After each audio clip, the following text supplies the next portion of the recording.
A deadly rapid outbreak of Ebola has just been confirmed, leaving dozens dead and forcing an urgent high-level regional meeting to secure the international borders. 10,000 foreign students right here in the US just got flagged by ICE for immediate deportation. And a man who lived in this country for 30 years, a green card holder, a husband, a father of 4 US citizens, was surrounded by dozens of ICE agents leaving his home, his crime, criticizing Israel. And Congress is now moving to gut HB1 visa program that hundreds of thousands of skilled workers depend on, while US colleges lose 20% of their international enrollment rate. These are our stories. Stay with me as we go through them all. And if you have not subscribed yet, hit that button right now, click the notification bell. You don't want to miss what's coming in the upcoming episode. Now, to begin with a global health development that immediately shifting borders dynamic right now, I'm sure the name is ringing a bell, Ebola virus. We know we've been talking about the Henta virus, but now there's been confirmed cases of the Ebola virus back again. Africa Center for Disease and Control and Prevention and the World Health Organization have confirmed the deadly rapid outbreak of the virus disease in Ituri province of the DRC, Democratic Republic of Congo. As of today, 246 suspected cases and 65 deaths have been reported, primarily in the mining and urban zones of Mongwalo and Rompara.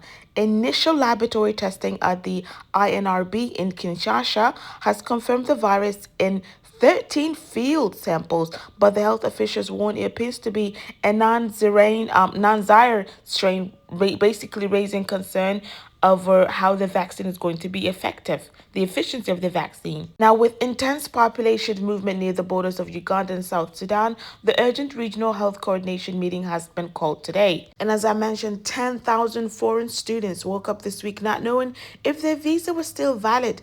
ICE has flagged nearly 10,000 students for suspicion of misuse of the optional practical training known as OPT and improper STEM OPT extensions. Now, OPT allows international students on F1 visas to work legally in the US for up to 36 months after graduation. It's one of the primary pathways through which international graduates contribute to the US economy. Now, ICE seems to be targeting students it believes were placed on shell companies, businesses with no real operations, where employers allegedly fake job placements to help students maintain status. According to Visa Verge, students are facing immediate SVIS termination, rendering their F1 visa status instantly invalid and sparking immediate removal proceedings. Now, attorneys are telling students who may be wrongly swept up to immediately gather their offer letters, payrolls, W-2s, and VPN logs. Now, the burden of proof entirely falls on the students, with the U.S. college already seeing a 20% drop in foreign student enrollment this year, bleeding a sector that contributes to $40 billion annually to the economy. This massive probe is about to make that contraction significantly worse. And then we have the 53-year-old man who was born in Israel-occupied West Bank, been in the U.S. since 93, over 30 years, basically. He's a legal permanent resident, a green card holder. His wife is a U.S. citizen. All 4 of his adult children are U.S. citizens. For 5 years, he has served as the board of president of the Islamic Society of Milwaukee, which is the largest organization in the state of Wisconsin. Early Monday morning in April, Salah Sarur left his home outside Milwaukee, got into his car, and nearly a dozen ICE agents surrounded his vehicle. He was taken into custody, currently being held in county jail outside Indianapolis. He was detained under the grounds of, I quote, foreign policy threat. His attorneys say the claim has no merit. They believe he was targeted for 2 reasons. 1, his public criticism of Israeli military actions. 2, conviction by Israeli military courts when he was a minor, a system that human rights organizations have long criticized for limited due process and extraordinary high conviction rates against Palestinian defendants, which we have seen. Now, the U.S. government has known that the conviction since Sarur came back in 93. It never previously used it against him. You might be wondering why now? Well, ICE just decided that it was time now. A Lutheran bishop at the news conference outside the jail said this appears to be just the latest explanation of how this administration seeks to silence oppositions and intimidate those who speak and act differently. Eight Republican lawmakers this week introduced the End H-1B Visa Abuse Act of 2026.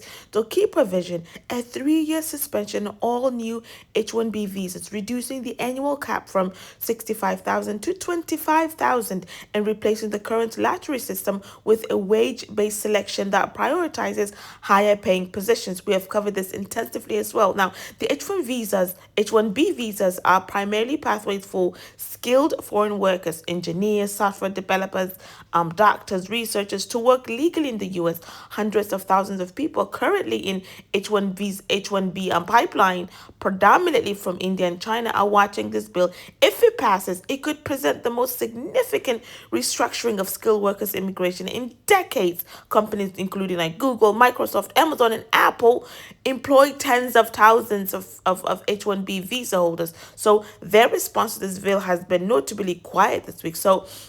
And on birth tourism, ICE has launched a new enforcement push targeting alleged birth tourism networks, people traveling to U.S. specifically to give birth so their child receive automatic U.S. citizenship under the 14th Amendment. Now, ICE is not targeting the act of giving birth, which remains legal. It's targeting the facilitation networks, travel agencies, housing operators, and medical coordinators allegedly running organization birth tourism operation. This enforcement, push sends directly signals a globally, particularly to communities like in China, Russia, and Nigeria, where birth tourism has historically been most common. Now, the birthright citizenship pathway is being actively scrutinized, even while it has not yet been legally ended. And what social media is saying is that in the international student communities, particularly South Asians and Chinese students group on Reddit and WeChat, the reaction to the 10,000 students poll is described as panic. Students who believe they did everything right are consulting immigration attorneys on emergency appointments. The phrase is being used, "I thought I was legal." Share this episode, follow this channel, drop a comment, tell me which story hit you the hardest today. Subscribe and hit the notification bell if you have not already. Until next time, Assalamu alaikum wa rahmatullahi wa barakatuh. Fi amanillah.